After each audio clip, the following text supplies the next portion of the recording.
Natalie and I are so excited to be at MOSI this morning, and so cool. We are right here in front of, and let me make sure I get this right, Grayson.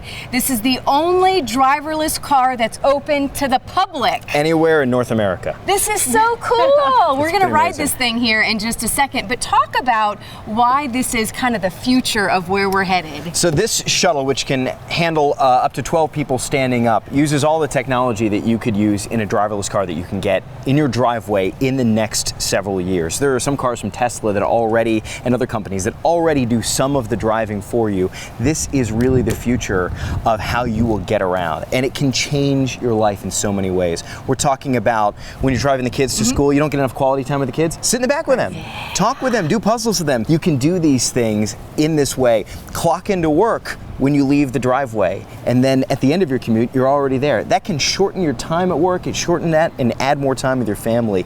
And the biggest, most important thing this is gonna do, this technology can save so many lives. And we're talking about, you know, little kids and moms and people who are just the victims of human error. More than 90% of car crashes are caused by human error. There are 30,000 Americans who are killed in car crashes every year. So if we can take that human error out, let the computers do the driving, let the cars talk to each other, they know when to hit the brakes, they know what's going on, and suddenly our lives get so much better. And that's the cool thing about MOSI, is at MOSI we want you to touch the future. So you can come out and hop in this thing and go for a ride. But how do we get from here, where this is the only one that people can get in and ride, and actually get them on the roadways? So a lot of companies are doing early testing, and it's going to be one of those things like DVD players or iPods, where they start out very expensive and really wealthy people can afford them, but over time, and we don't expect it to be too long, that will shorten up to becoming a thing that everyone can afford, and they'll start working their way into every car on the road.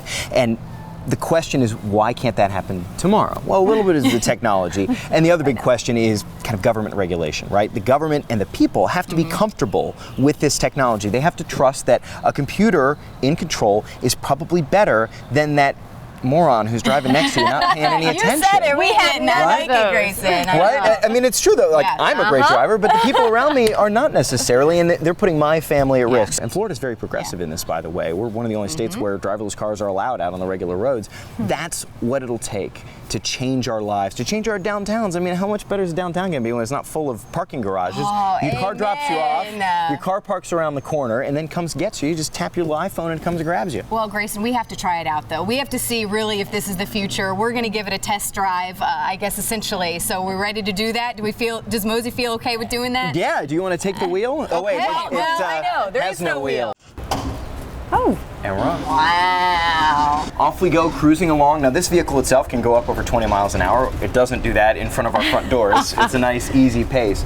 But you can see we drive here. It takes us out by our butterfly garden and out to the parking lot. Oh, yes. We program it in advance with a path to take, and we can actually drive it with an Xbox video game controller and train it where our path is. And then it learns that path, and it's constantly scanning the area in front of us with LiDAR, which is kind of like sonar or radar, and it's looking for any changes. So if there's any significant, goes across the, it immediately picks that up, and when it's a certain distance away, it'll slow down, and then if it gets to a certain distance, it'll hit the brakes for us and stop. Being close to technology like this is what MOSI's all about, right? It's an ability to touch the future and to get comfortable with this new technology. I don't understand driverless cars, you know, so come to MOSI. Make sure they work. Right, come to MOSI, you'll see how it works. It's driven by a computer, but it doesn't feel robotic, right? It eases onto the gas and slows off the gas just like you would as a regular driver. Right, because I do that. Just ask my husband.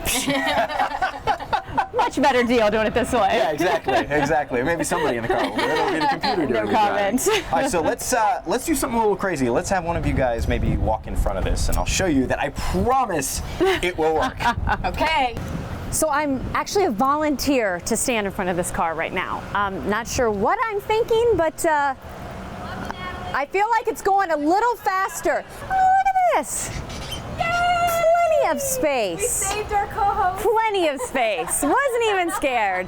Another unique experience at MOSI, but another good one. And so, if you want more information, don't forget, go to tvmorningblend.com and come check out this baby. See you later.